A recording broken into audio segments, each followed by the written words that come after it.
ठीक है, तो चलो एक बड़े सवाल पर बात करते हैं। क्या डोनाल्ड ट्रंप को प्रेसिडेंसी से हटाया जा सकता है? और अगर हां, तो यह असल में कैसे होता है?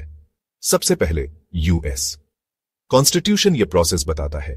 इसे इंपीचमेंट कहते हैं। कोई भी प्रेसिडेंट हो, उन्हें जल्दी ऑफिस से हटाने का यही एक फॉर्मल तरीका है। इंपीचमेंट के बेसिकली दो बड़े स्टेप्स हैं। Step 1 house of representatives investigate करता है और वोट करता है। अगर मेजॉरिटी को लगता है कि प्रेसिडेंट ने हाई क्राइम्स और मिसडिमेनर किए हैं, तो वो इंपीच करने के लिए वोट कर सकते हैं। पर इंपीचमेंट से प्रेसिडेंट असल में हटते नहीं है। ये एक इंडिक्टमेंट या एक एक्यूजेशन जैसा है। स्टेप 2 सीनेट में होता है। यहां एक ट्रायल होता है। सीनेटर्स जूरी का काम करते हैं और सुप्रीम कोर्ट के चीफ जस्टिस इसे ओवरसी करते हैं। प्रेसिडेंट को असल में हटाने के लिए सीनेट के कम से कम 2/3 मेंबर्स को दोषी वोट करना होगा। ये बहुत हाई बार है, 100 में से 67 सीनेटर्स। तो क्या ऐसा पहले कभी हुआ है? Andrew Johnson, bill Clinton, Donald Trump 2 बार इंपीच हुए हैं।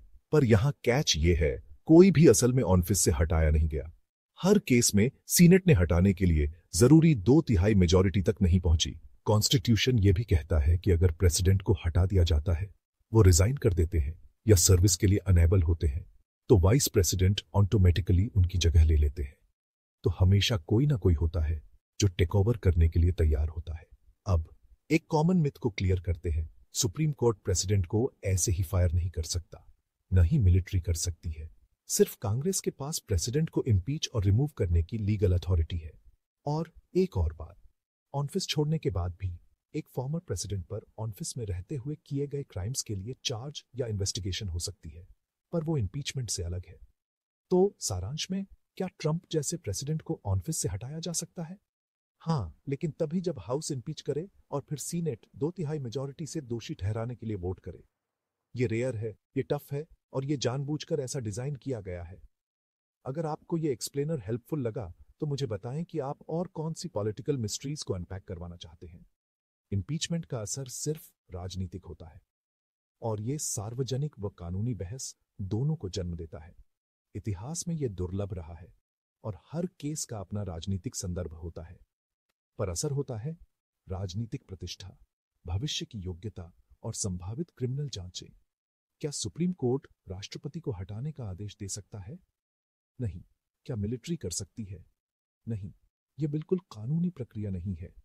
ऑफिस छोड़ने के बाद भी क्रिमिनल मामलों की जांच हो सकती है। यह अलग ट्रैक है।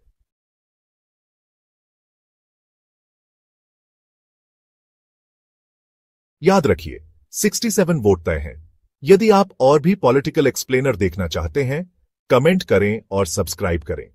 अगर आपको यह मददगार लगा, लाइक और शेयर जरूर करें। संक्षेप में, हां, हटाया जा सकता है, पर यह कठिन और दुर्लभ है। स्पेशली तब जब सीनेट 2/3 नहीं पहुंचता, तो हटाना असंभव बन जाता है। यहां नियम है, हाउस इंपीच, सीनेट ट्रायल 2/3 वोट, और उसके बाद ही हटाना संभव है। देखने के लिए धन्यवाद।